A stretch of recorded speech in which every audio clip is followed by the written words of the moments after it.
Maiinit na balita ngayong tanghali. Dismissed Bamban, Tarlac Mayor Alice Guo nakabalik na sa Pilipinas. Dating alkalde iginiit na mayroong umanong banta sa kanyang buhay. Alice Guo dinala sa Tarlac Regional Trial Court ngayong araw para i-return ang warrant of arrest na inisyu laban sa dating alkalde. Senator Risa Hontiveros, iginiit na sa Senado dapat makulong si Alice Guo. Pagpapakuha ng larawan kay Guo ng ilang empleyado ng gobyerno, pinuna ng ilang mambabatas. KOJC compound sa Davao City ininspeksyon ng ilang senador ngayong araw. Investigasyon hinggil sa umano'y paggamit ng excessive force ng pulisya sa pagsisilbi ng warrant of arrest sa religious leader, isasagawa mamaya. Bilang ng mga Pilipinong walang trabaho noong July 2024 tumaas sa 2.38 million ayon sa Philippine Statistics Authority.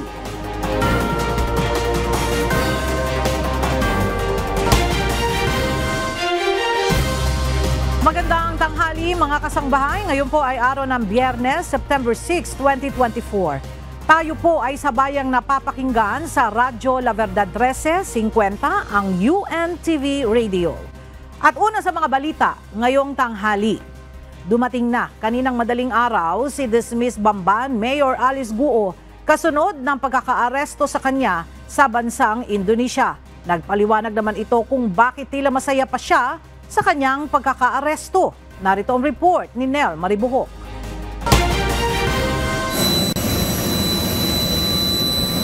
Pasado alauna ng madaling araw ngayong Biyernes nang lumapag sa isang private hangar sa Pasay City ang chartered flight na sinakyan ni dismissed Bamban Tarlac Mayor Alice Guo. Sina Department of the Interior and Local Government Secretary Ben-Hur Abalos at Philippine National Police Chief Romel Francisco Marbil ang kasamang sumundo kay Guo sa Tangerang City sa Indonesia kung saan siya naaresto. Ayon kay Secretary Abalos, sa eroplano pa lamang ay inihain na kay Guo ang arrest warrant na inisyu ng Capas Tarlac Regional Trial Court, 3rd Judicial Region Branch 109 para sa kasong paglabag sa Anti-Graft and Corrupt Practices Act. Ang Capas Tarlac po ay nag-issue ng warrant of arrest labang kay Alice Guo. Ganun po ang nangyari. Meron na po siyang warrant ngayon. At kanina nga binasahan siya, sa eroplano pa lang binasahan na po siya. Binasa yung kanya demanda na siya nakademanda at inaaresto po. Dahil po rito siya ay pansamantala, maski ngayong gabi lang dito muna siya sa PNP. Pagbaba ng eroplano ay agad dinala si Guo sa isang holding room para sumailalim sa custom, immigration, quarantine and security procedures. Dito tiningnan ang kanyang mga dokumento at isinagawa ang kanyang medical check-up. Kasunod dito ay dumaan naman ang dating alkalde sa regular procedure ng PNP para sa warrant of arrest gaya ng booking at pagkuha ng mugshot, saka siya iniharap sa media.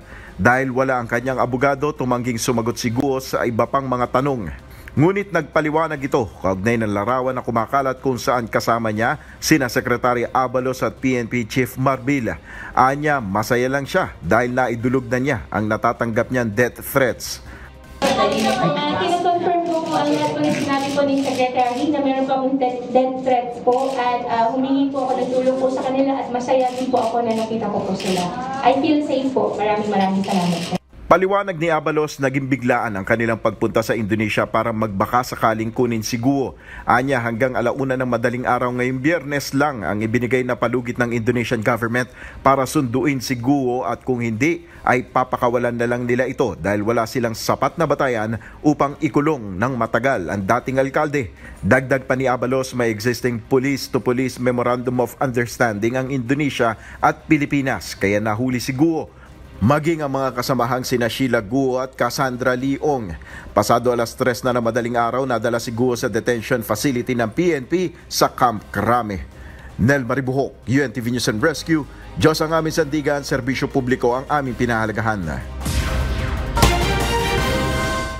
Inilabas ngayon ng PNP Custodial Center si dismissed Bamban Mayor Alice Go. Ayon kay PNP Public Information Office Chief Police Colonel Jean Fajardo, dadalhin si Go sa Capas Tarlac Regional Trial Court upang i-return ang warrant of arrest na inisyu laban sa alkalde. At para sa iba pang detalye, makibalita tayo kay Lea Ilagan live. Lea, sa pahayag kagabi ng abogado ni Go, sinabi nila na sila na lamang yung magbabalik ng warrant sa korte. Pero bakit nagbago yung plano, Lea? Magandang tanghali sa iyo, Aga. Sinabi ni PNP Public Information Office Chief Police Colonel Jean Fajardo na inirequest ng judge na personal na mag-appear ngayong umaga sa korte si dismissed Bamban Mayor Alice Go. Kaya naman ang naunang plano na abogado na lamang ang kasama na magbabalik sa warrant ay hindi natuloy. 9:40 ng umaga kanina aga nang ilabas ng PNP Custodial Facility itong si Alice Go, lula ng puting coaster ng Philippine National Police. Ang pagbabalik ng warrant sa korte ay mandatory upang ipaalam ng mga otoridad na na-serve na nilang warrant at tagumpay nilang nahuli ang isang akusado. Yan din ang dahilan kung bakit kalimitang isinasama ang isang akusado sa pagbabalik ng warrant. Sinabi pa ni Colonel Fajardo na dalawa ang posibleng senaryo pagdating sa korte. Ito ay kung mag-i-issue ng commitment order ang korte kung saan ito ikukulong. At kung wala naman aniyang ilabas na commitment order, mananatili si Go sa custodial center kaya't ibabalik ulit ito sa Campo Crame. Kaugnay naman sa arrest order ng Senado, sinabi ni Colonel Fajardo na kailangan ng Senado na mag-request sa korte upang makadalo ang dating alkalde sa mga pagdinig. Ito'y hanggang hindi pa ito nakakapagpiyansa at nananatiling nasa kustudiya ng PNP. Subalit kapag naglabas na si Go o nakapagpiyansa na si Go, malaya na ang Senado na isilbi ang arrest order laban dito nang hindi nagpapaalam sa korte. Si Go ay may kinakaharap na kasong Graft and Corrupt Practices Act kaugnay ng operasyon ng illegal na pogo sa Bamban Tarlac. Ang naturang kaso ay may piyansang 180,000 pesos. Aga? Maraming salamat, Lea Ilagan. Iginiit ngayon ni Senator Risa Hontiveros na dapat sa Senado idetine si Alice Go bilang sila ang unang naglabas ng arrest warrant laban dito. Samantala, pinunari ng senadora ang pagpapakuha ng larawan ng ilang mga empleyado ng pamahalaan sa napatalsik na alkalde. Mula sa Senado, may report si Asher Cadapan Jr. live.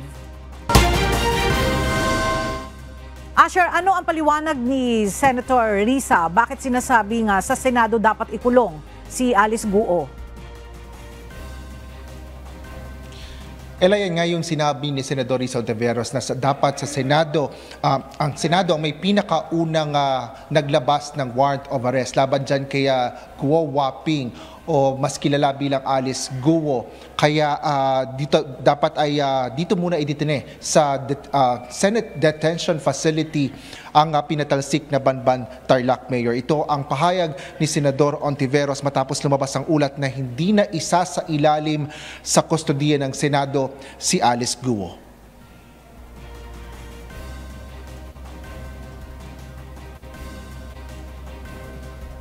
Dapat sa Senado muna siya ma-detain para makaharap sa hearing sa Lunes. Ginagalang ko ang karapatan ng judiciary na maglabas ng warrant. Pero ang Senado ang may pinakaunang arrest warrant laban sa kanya. Ang Senado ang nag-trigger ng manhunt. Senate warrant ang bitbit ng ating law enforcers sa Jakarta. Inihambing din ni Senador Hontiveros na malinaw din sa Korte Suprema sa kaso ni Binay versus Sandigan Bayan na ang criminal cases laban sa municipal mayors ay isa sa ilalim sa exclusive jurisdiction ng Sandigan Bayan. Nagtataka ang Senador kung bakit sa Tarlac Court nag-issue ng court warrant at bakit din dinala si Alice Go sa Tarlac.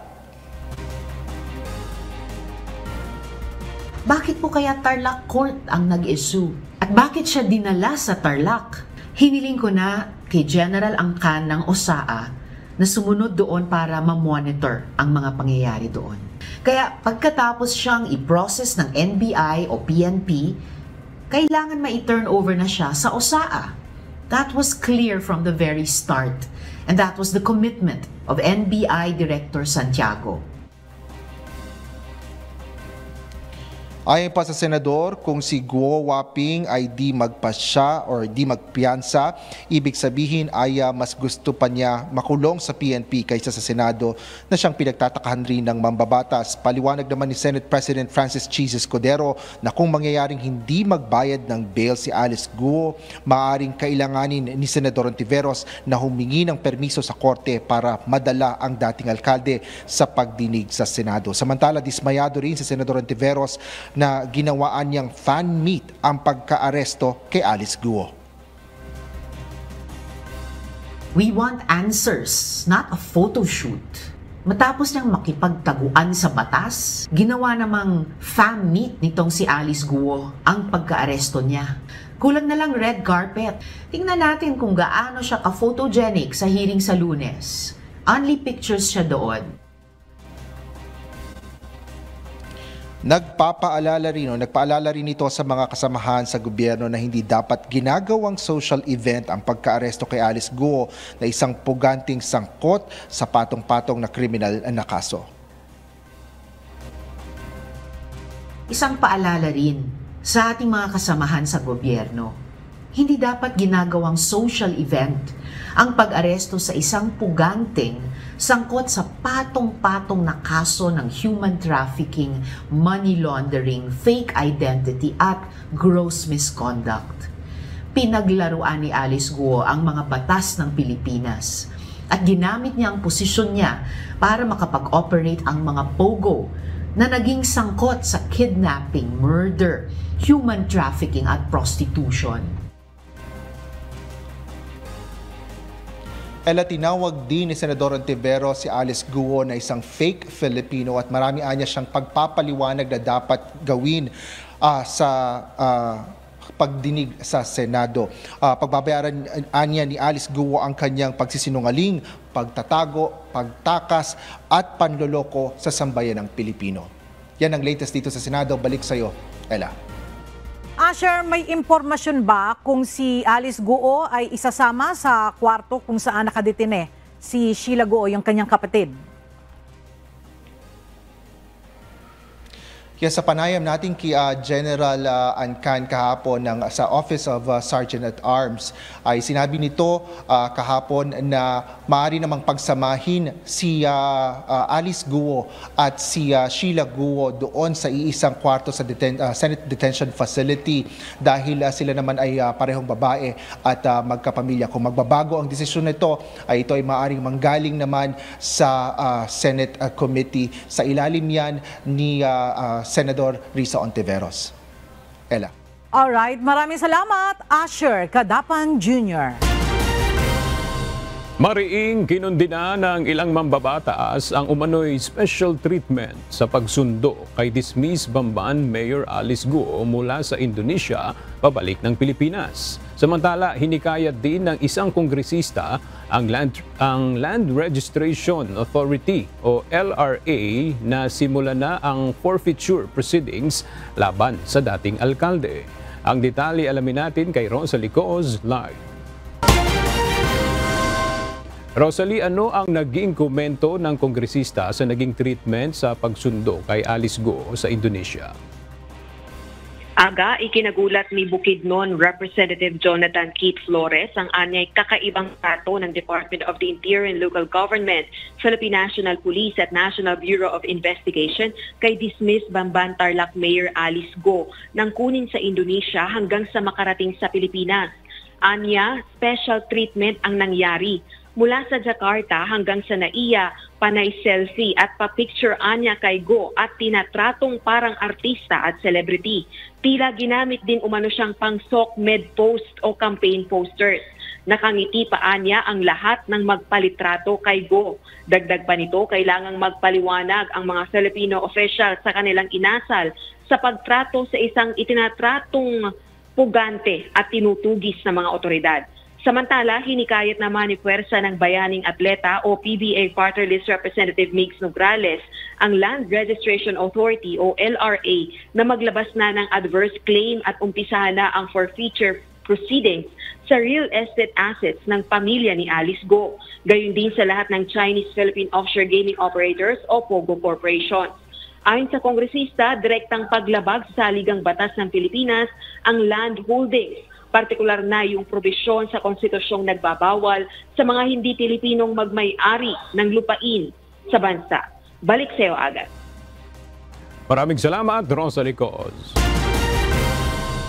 Idinepensa ni Pangulong Ferdinand Marcos Jr. ang mga government personnel mula sa Batikos dahil sa pagsiselfie kasama si dismissed Bamban Mayor Alice Guo.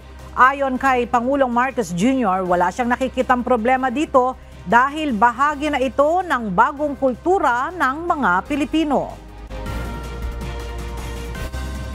I think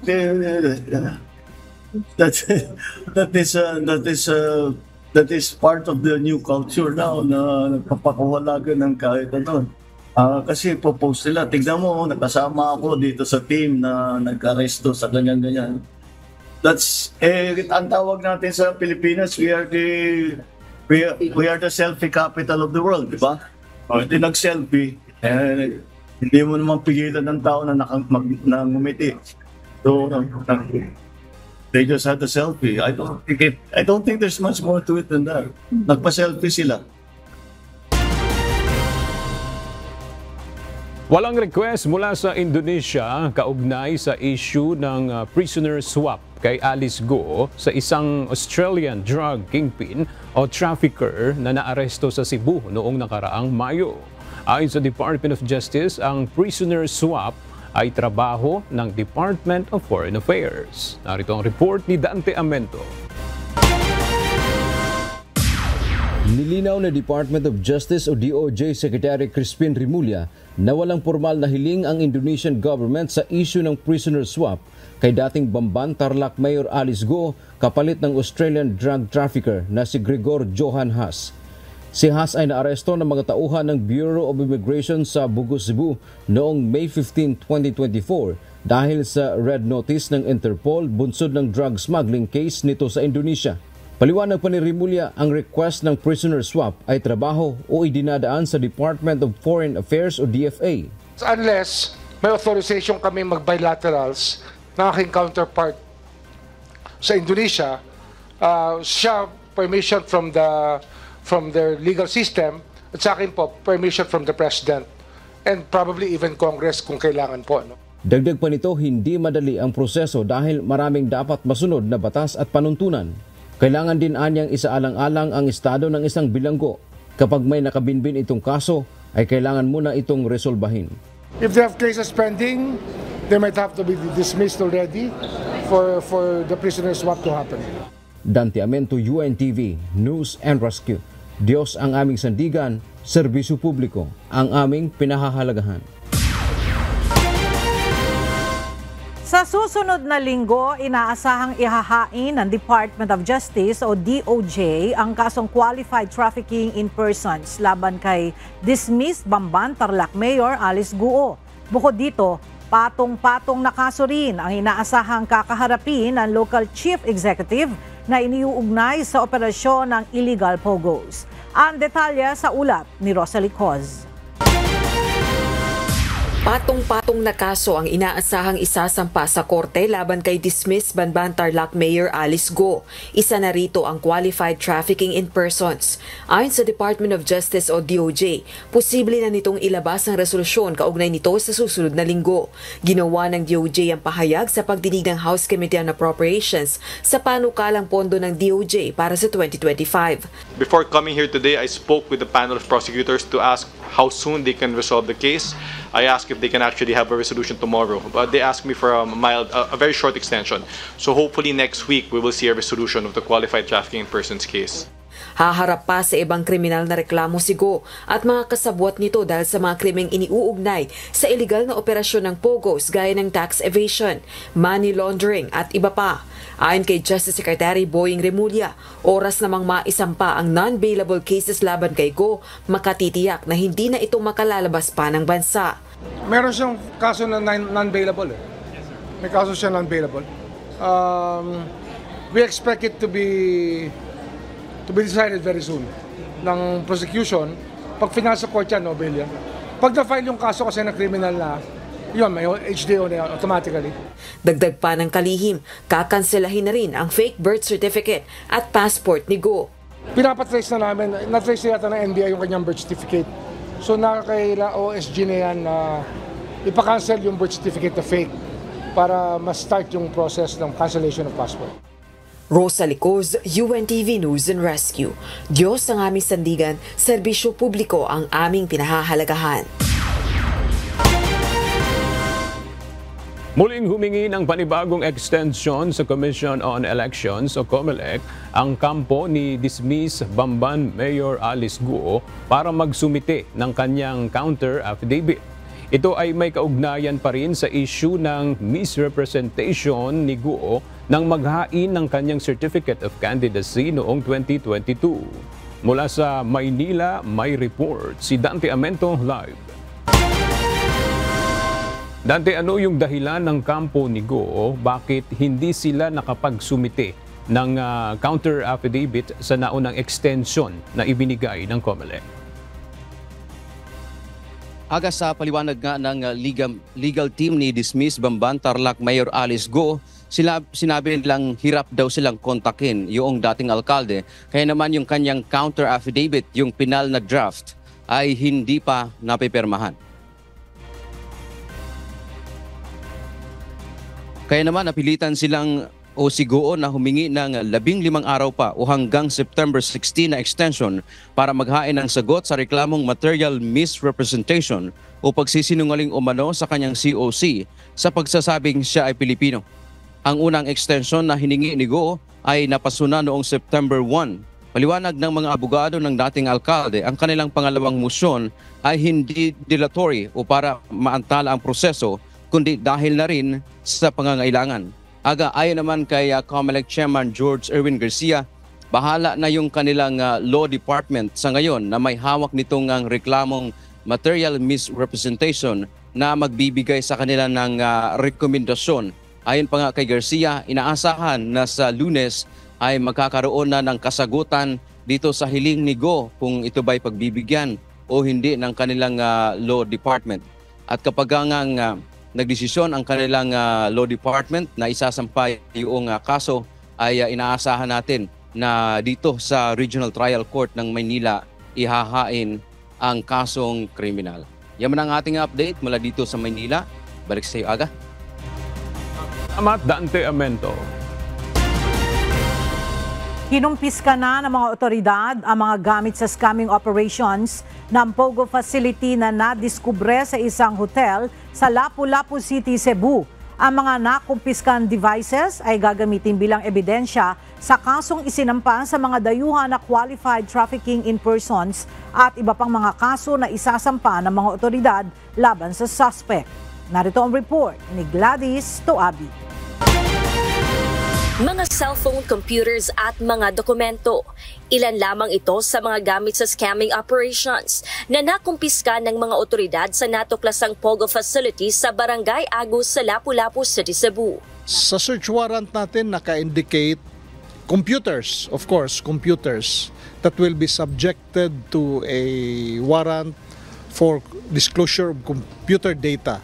Doon papasok ang money laundering, ang mga scams, ang different scams with the use of the computer. Kahapon ay inihain ng National Bureau of Investigation ang dalawang search warrant na inisyu ng Lapu-Lapu City Regional Trial Court o RTC para pumasok sa hotel at kunin ang mga devices na ginamit sa pagsasagawa ng cybercrime.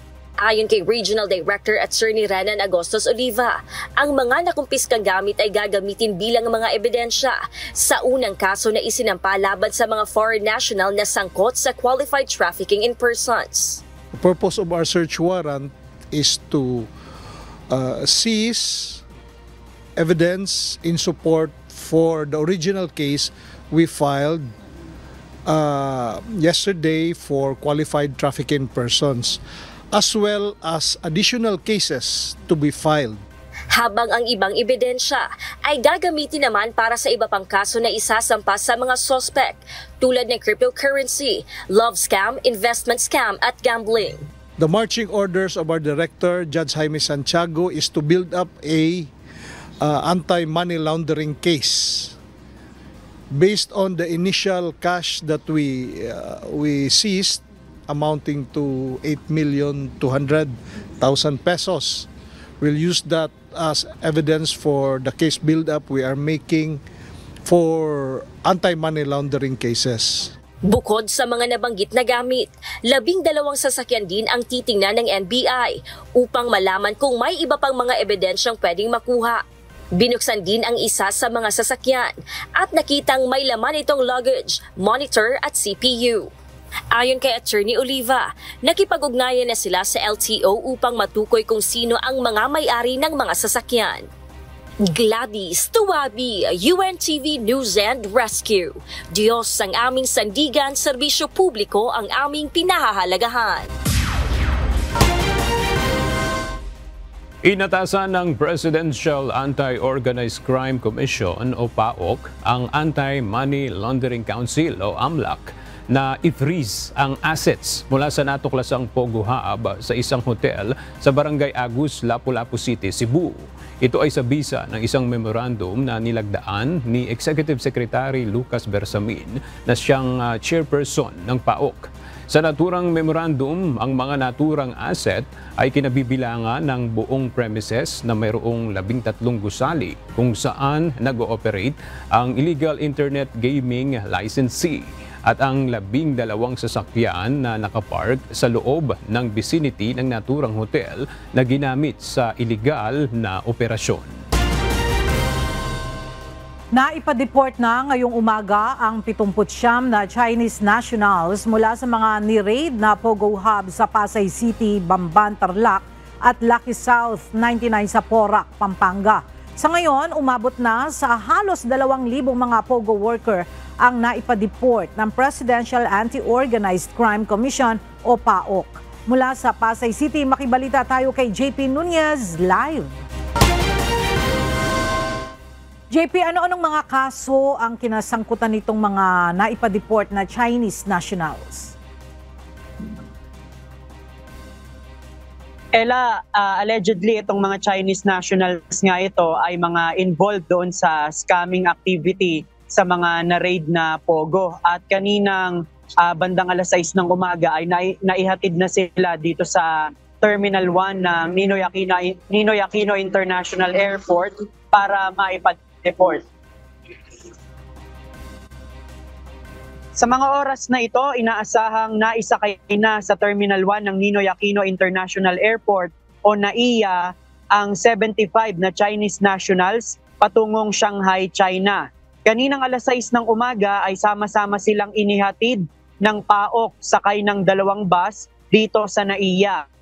Sila yung mga Pogo workers mula sa mga Pogo Hub na ni-raid sa Pasay, Bamban, Tarlac at Lucky South 99 sa Porac, Pampanga. Ang Chinese government na ang bahalang magsampa ng mga kaso laban sa kanila. Sa ngayon, meron ng 1,777 na mga Pogo workers ang naipa-deport ng PAOC. Meron pang natitirang nasa 300 ang mga ide-deport ng PAOC at kasalukuyan ng ipinoproseso ang kanilang mga dokumento. Ayon kay PAOC spokesperson Winston Casio, may ilan sa mga dinedeport ang hindi natutuloy dahil biglang nagkakaroon ng whole departure order. Meron umanong nagsasampa ng kaso sa mga deportee na maaaring mga kasamahan din nila kaya hindi sila naisasabay sa deportation. At Ella, kanina nung inihahatid dito yung mga Chinese nationals, meron tayong nakita na isang babae mula dun sa Pasay sa pinanggalingan ng mga ide-deport hanggang dito sa NAIA ay nakasunod. At nung pumapasok na dun sa airport yung mga ide-deport ay nakita natin sa isang sulok ng paliparan, umiyak yung babae. At napag-alaman nga natin na yung mga Pogo workers pala, meron silang mga nakakarelasyon na mga Pilipina o ibang mga Pilipino at yun naman ay kinumpirma ng PAOC. Yung mga yon ay tinutulungan ng PAOC at sinusustentuhan doon sa kanilang mga pangangailangan gaya ng halimbawa sa mga bata ay pambili ng gatas at renta sa apartment dahil yun din ay mga nagsisilbing witness. Yan muna ang ating latest live mula dito sa NAIA. Balik sa iyo, Ella. Maraming salamat, JP Nunez. Kinwestiyon ng kampo ng Kingdom of Jesus Christ ang pagpapasok umano ng mga pulis ng mga semento, buhangin at mga kagamitan sa loob ng kanilang compound. Naniniwala ang KOJC na gagamitin ito ng mga pulis para tambakan ang ginawa umano nilang malaking hukay sa basement ng JMC College. Depensa naman ng Police Regional Office Davao, bahagi ito ng kanilang operasyon para mahanap at mahuli ang leader ng grupo na si Apollo Kibuloy na wanted dahil sa ilang kaso. Narito ang report ni Lalaine Moreno. Kaduda-duda para sa mga kinatawan ng Kingdom of Jesus Christ o KOJC ang ginagawa umanong pagpapasok ng mga pulis ng mga bag ng semento at mga gamit sa paghukay sa loob ng compound. Ayon sa abogado ng KOJC na si Attorney Israelito Torion, inilalagay umano ang mga bag ng semento sa mga cartoon na may lamang bottled water batay sa video na kuha noong gabi ng September 4. It has reasonable grounds. Why would that happen?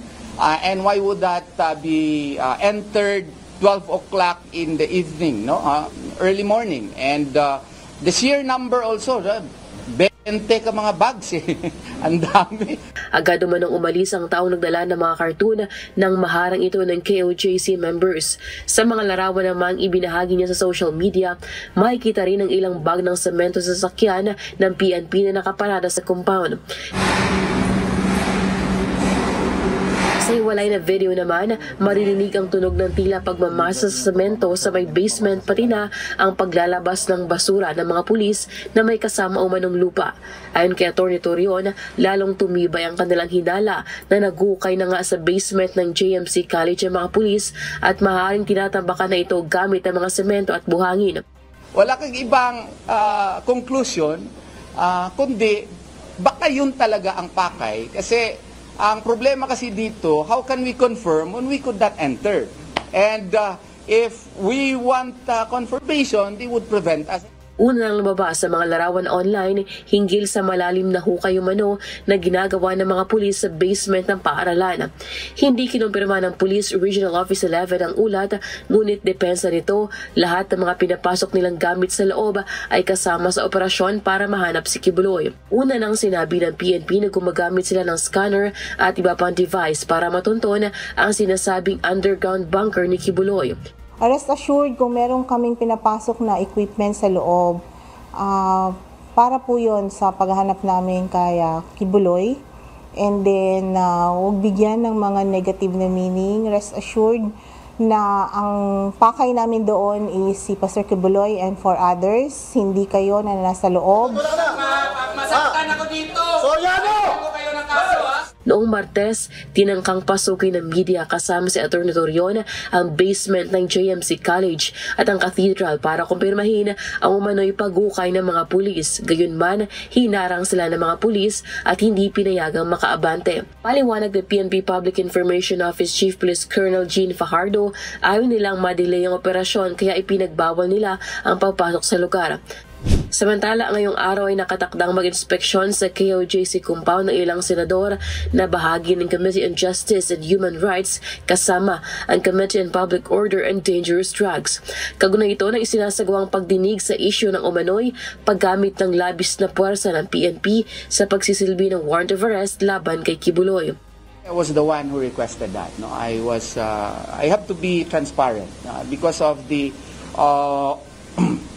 numerous happenings, wanton violations of the rights to lives, liberties, and properties of my client. I had to call Senator De La Rosa about it because I felt that if the Senate would conduct an investigation, we would be able to have access to the ongoing paneling activities that is being done, which I really feel could not be legalized by mere possession of a warrant of arrest. The police are fully committed to supporting and assisting the Committee on Justice and Human Rights as they conduct their ocular inspection and public hearing to assess the legality of our operations. We recognize the importance of this process in upholding the principles of transparency and accountability within law enforcement. Matapos ang inspeksyon ay isasagawa naman ng joint hearing ng dalawang Senate panel sa sangguniang panglungsod. Lelaine Moreno, UNTV News and Rescue. Diyos sa aming sandigan, serbisyo publiko ang aming pinahalagahan. Ipinawalang bisa ng Court of Appeals ng Cagayan de Oro 22nd Division ang inilabas na temporary protection order na inisyu ng Davao Regional Trial Court Branch 15. Ito'y kaugnay sa isinasagawang operasyon ng mga pulis sa Kingdom of Jesus Christ Compound. Ayon kay PNP Public Information Office Chief Police Colonel Jean Fajardo, pinagtibay ng Court of Appeals ang apela ng PNP na parte ng pagsisilbi ng warrant of arrest laban kina Apollo Kibuloy at 4 na co-accused ang pagsasagawa ng operasyon. The court finds that the public respondent, RTC Branch 15, I stand corrected, Branch 15 po, RTC Branch 15 Davao City has acted without authority in taking cognizance of the amparo case. It follows that the issuance of the temporary protection order has no basis. Matatandaang hindi nahawak ng Davao RTC ang kaso laban kina Kibuloy dahil na ilipat na ito sa Quezon City habang ang isa pang kaso ay nakasampa naman sa Pasig RTC. Kasalukuyang nagsasagawa ngayon ng inspeksyon ang ilang senador sa compound ng Kingdom of Jesus Christ o KOJC sa Buhangin, Davao City. Layunin nitong silipin ang ginagawang operasyon ng mga pulis kaugnay sa pagsisilbi ng warrant of arrest laban sa lider ng grupo na si Apollo Kibuloy. Mula sa Davao City, makibalita tayo kay Lelaine Moreno live. Lelaine, kumusta ang sitwasyon ngayon dyan sa KOJC compound? Tapos lang ng ocular inspection ng 3 senador dito sa loob ng KOJC compound at kumpara noong mga nakalipas na araw, kapansin-pansin na mas kakaunti ang bilang ng mga pulis na nakabantay dito sa gate ng KOJC. Ganon din ang mga nakabantay sa labas ng cathedral. Alas 10 kanina dumating si Senador Ronald De La Rosa sa compound. Sunod naman si Senator Robin Padilla. Bago mag-ikot sa De La Rosa, ay nag-usap muna sila saglit ng mga abogado ng KOJC. Kung dati ay bawal pumasok sa loob ng cathedral, kanina ay malaya sila nakapasok at walang nakaharang ng mga pulis. Pero pagdating sa loob ay wala na mga gamit at ilan pang nakakalat doon, pero makikitang may isang carpet doon na halatang binuksan at tinakip lang ulit. Pinasok rin nila ang umano'y secret door sa cathedral. Pagpasok, ay nakita ang sinasabing holding area sa loob na ayon sa KOJC members ay doon na mamalagi si Apollo Kibuloy bago magsalita kapag may pagtitipon. Sunod na pinuntahan ang basement ng JMC College kung saan wala na ring mga pulis na nakabantay. Walang nakitang malaking hukay doon, taliwas sa kumakalat na video at larawan online, pero may isang bahagi ng sahig na may nakatambak na mga kahoy. Nang alisin ng mga ito ay tumambad ang sahig na tila hindi pa lubusang natutuyo na semento. Kaya pinatawag ang mga tauhan ng city building para suriin ang sahig gamit ang kanilang equipment para malaman kung basa pa ito ang semento o hindi. Kinumpirma ng city building staff na bago pa lang ang semento sa sahig batay sa naka-indicate sa kanilang instrumento. Sunod na pinuntahan ang hangar ng air assets ni Kibuloy. Sa oras na iyon ay dumating na si Senator Bongo, pati ang mga tauhan ng Commission on Human Rights na kasama na rin sa inspeksyon. Sa mga oras na ito ay nag-aabang pa tayo aga sa Senate hearing. Mamayang 1:00 ng hapon inaasahang isasagawa ang Joint Public Hearing Senate Panels kung saan inaasahang tatalakay ng isinasagawang operasyon ng pulisya sa KOJC compound para mahanap at mahuli si Kibuloy. Gagawin ang hearing sa building ng Sangguniang Panglungsod sa Davao City. At mamaya nga ay kanina hindi na nga nagpa-unlock ng panayam sa media itong 3 senador at sabi nga nila doon na lang mismo sa Senate hearing inaasahan ang kanilang mga pahayag. And muna ating balita mula rito sa Davao City. Balik sa iyo, Ada. Maraming salamat, Lelaine Moreno. Maituturing na sadyang pananakit sa asawa sa ilalim ng Anti-Violence Against Women and Children Act o VAUC ang pangangaliwa ng isang lalaki. Sa isang desisyon, pinagtibay ng Supreme Court ang hatol sa isang lalaki na inakusahan ng psychological violence dahil sa pakikipagrelasyon at pagkakaroon ng anak sa ibang babae. Hindi kinatigan ng Korte Suprema ang katwiran ng lalaki na hindi naman niya intensyon na saktan ang damdamin ng kanyang asawa. Ayon pa sa korte, ipinagpapalagay na may criminal intent na manakit ng asawa ang lalaki sa ginawa nitong pagtataksil na nagdulot ng mental at emotional distress sa kanyang may bahay. Pinatawa ng 6 na buwang preventive suspension without pay ng Office of the Ombudsman si Energy Regulatory Commission Chairperson Mona Lisa Di Malanta. Bunsod ito ng reklamo na isinampa laban sa kanya dahil sa umano'y kawalan ng aksyon at kabiguang resolbahin ang mga petisyon at reklamo na idinulog ng National Association of Electricity Consumers for Reforms Incorporated o NASACOR. Layunin ng suspensyon na hindi maapektuhan ang kaso kung sakaling mananatili ito sa pwesto at patuloy na gagawa ng pagkakamali o paglabag. Mananatili ang suspensyon hanggang ma-terminate o matapos ang administrative adjudication sa kaso, ngunit hindi dapat ito lalagpas ng 6 na buwan. Lalo pang tumaas ang bilang ng mga Pilipinong walang trabaho. Sa datos ng Philippine Statistics Authority, umakyat sa 4.7% ang jobless rate noong Hulyo. Katumbas ito ng nasa 2.38 milyong Pilipino. Mas mataas ito sa 3.1% noong June 2024. Samantala, nananatili naman sa 12.1% o 5.78 million individual ang mga underemployed o yung mga manggagawang Pilipino na naghahanap ng ibang mapagkakakitaan upang masapatan ang kanilang kita.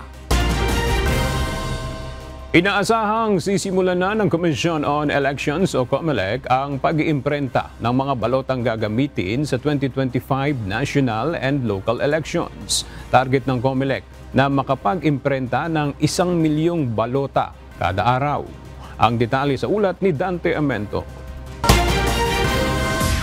Aabot sa 73 milyong balota ang kailangang i-imprenta ng Commission on Elections o COMELEC para sa May 12, 2025 midterm elections.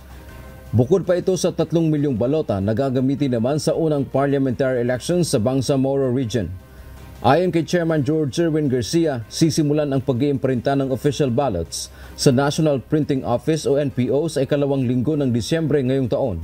Hindi dapat makompromise yung quality ng balota. Tatandaan natin, yung mga balota na gagamitin natin, ang mismong papel ay 95 GSM ang kapal. Kumpara nung nakaraang mga taon, nakaraang mga eleksyon na 170 o 160 GSM ang kapal ng ating papel. So dapat ito dahan-dahan, hindi minamadali. 1 milyong balota kada araw ang target na maimprinta ng komisyon gamit ang 2 makina ng Miro system mula sa South Korea. Dagdag pa ni Garcia, ang mga balotang gagamitin ay mas manipis kumpara sa mga nagdaang eleksyon para mabilis na maipasok sa makina. May mga safety features din ito para hindi magaya. Yung balota sa isang presinto ay hindi pwedeng gamitin sa kabilang presinto at hindi pwedeng gamitin sa kabilang makina. Yung balotang yan ay magagamit mo lamang sa makina na naka-assign sa mismong presinto. Tiniyak ng COMELEC na magiging transparent ang buong proseso ng printing dahil naka-broadcast ito para masaksihan ng publiko. Dante Amento, UNTV, News and Rescue. Diyos ang aming sandigan, serbisyo publiko, ang aming pinahahalagahan. Personal na binisita ngayong araw ni Pangulong Ferdinand Marcos Jr. ang probinsya ng Rizal. Iniulat ng mga lokal na opisyal sa Pangulo ang naging pinsala ng patuloy na mga pag-ulan dahil sa nagdaang bagyong Enteng at epekto ng habagat. Ang detalye hatid ni Nel Maribuhok live.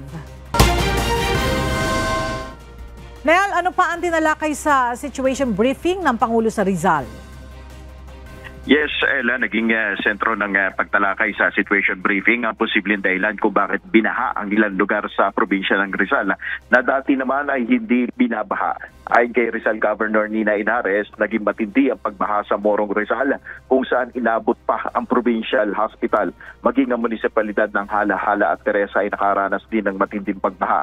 Ayon sa governor, iba-ibang factors ang posibleng naging dahilan ng pagbaha. Bukod sa environmental issues, posibleng dahil na rin sa volume ng binuhos na ulan at basura. Nais ni PBBM na maimbestigahan mabuti kung bakit naging matindi ang pagbaha sa mga lugar na ito sa Rizal. Ipinapanukala ng Pangulo ang paggamit ng weirs sa flood control na maaaring maging epektibo upang maiwasan ang matinding pagbaha. Ayon kay DPWH Secretary Manuel Bonoan, pinag-aaralan na nila ang paglalagay ng maliliit na dam sa lugar ng Upper Wawa Dam. Iniulat naman ni DNR Secretary Maria Antonio Yulo Laisaga na may tinatarget na silang tree planting sa Upper Marikina Protected Landscape na aabot sa 3 milyong puno sa 4,000 hektarya ng lupa. Sa ulat ng Rizal Provincial Government, 314 billion pesos na halaga ng infrastruktura nasira. 30 million naman ang cost of damage sa agrikultura, 12 ang nasawi at 3 tao ang nawawala. Yan muna ang ating update. Balik sa Wela. Maraming salamat, Nel Maribohok.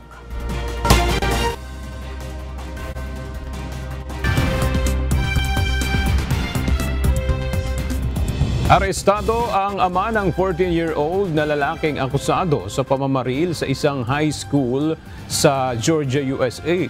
2 guro at 2 estudyante ang nasawi sa krimen, samantalang 9 naman ang sugatan.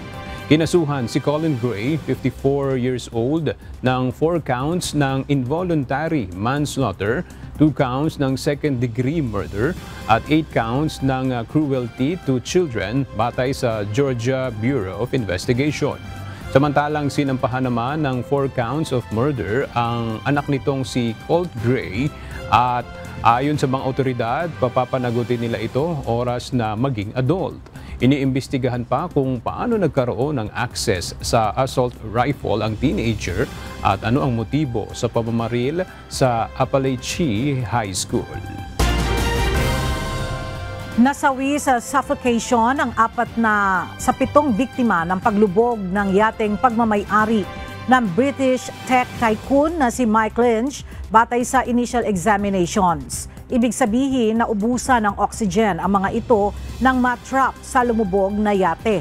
Patay sina Lynch, anak nitong si Hannah, onboard cook at 4 na guests nang lumubog ang British flag 56-meter super yacht dahil sa masamang kalagayan ng panahon sa Porticello malapit sa Palermo noong August 19. Isinailalim sa investigasyon ng Italian authorities ang ship captain at crew members dahil sa potensyal na manslaughter at shipwreck. Inikayat ni U.S. Secretary of State Antony Blinken ang Israel at Hamas na isapinal na ang isang Gaza truce. Batay sa pagtaya ng Estados Unidos, 90% ng handa ang kasunduan. Ipinahayag ni Blinken na mag-aalok pa ng ibang suhestyon ang Amerika sa mga susunod na araw sa pamamagitan ng mediators na Egypt at Qatar. Sa pag-asang ito, matatapos na ang agreement. Hindi naman itinanggi ni Blinken na maaring magkaroon ng kasunduan bago umalis sa pwesto si President Joe Biden sa January 2025.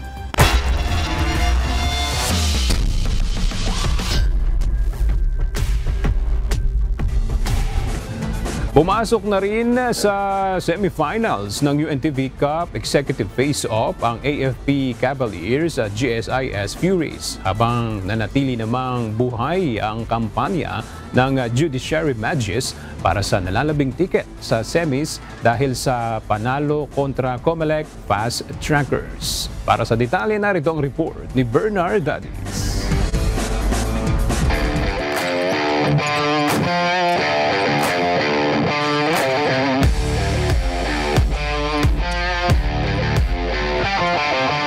Aabante na rin sa next round ng UNTV Cup Executive Face-Off ang AFP Cavaliers. Nakamit ng AFP ang kanilang ika-6 na panalo na nagbigay sa kanila ng assurance para sa ticket sa semifinals matapos magwagi laban sa SSS Kabalikat sa score na 80-72.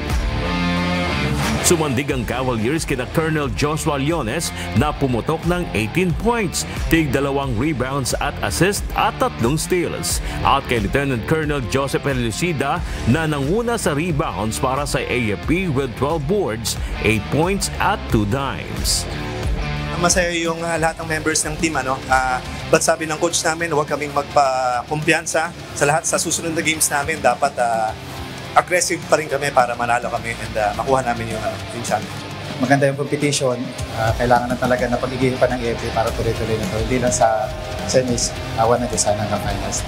So we're thankful na semis na kami. So isa sa mga winning attitude namin is never say die.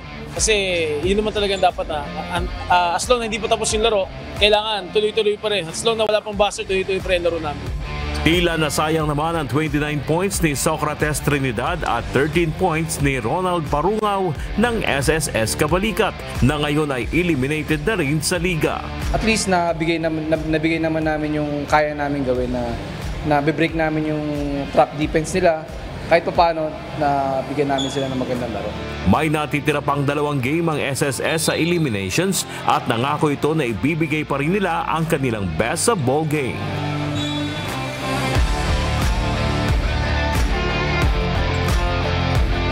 Nananatiling buhay pa rin ang kampanya sa semis ng Judiciary Magis. Nagwagi ang Magis kontra sa Comelec Fast Trackers sa final score na 113-61. Dahil sa panalo, umakyat sa 3-4 win-loss record ang Judiciary at kinakailangang maipanalo ang huling laban sa eliminations para malaman kung sila ang makakakuha ng huling ticket sa semifinals. Best player of the game sina Judge Wendell Ramitere na kumawada ng 22 points, 5 rebounds, 3 assist at 2 steals. At si Joey Yabut na may 19 points at 7 boards. Kinakailangan pang maipanalo ng Judiciary ang huli nilang laban para sa semi-final slot kontra sa Office of the President Executives na naghahangad rin ng last ticket ng semis. Do or die yun, ibibigay na namin lahat ng lakas namin para lang manalo sa game namin at makapasok. Personally, ang outlook ko work hard, then I think play harder. Hoping pa kami doon sa game ng GSIS saka OP. Kung mananalo ang GSIS, may chance kami. Kung matatalo ang GSIS, magnanakot yata kami ng OP pa. Yung team as well as ako at mga coaching staff, kaming lahat is very grateful sa opportunity makasali kami sa isang magandang liga na tulad ng UNTV. And bawat araw to masaya kami and learning experience sa amin to. And hopefully by next time, mas ma-improve namin yung team namin.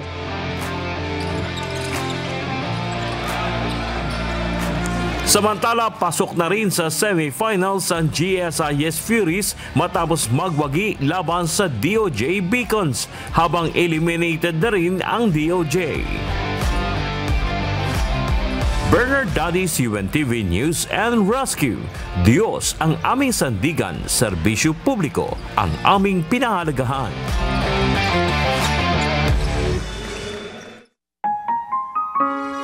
At sa ating pong iiwang mga salita ng Diyos na ating sandigan mula sa Aklat ng Awit, Kapitulo 7, versikulo 10 na nagsasabi, "Ang aking kalasag ay sa Diyos na nagliligtas ng matuwid sa tao."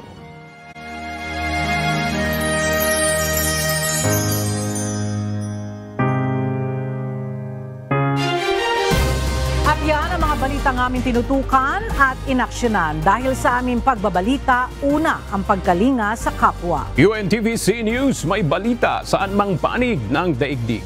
At dito sa UNTV, Diyos ang aming sandigan, serbisyo publiko ang aming pinahahalagahan. Magandang tanghali.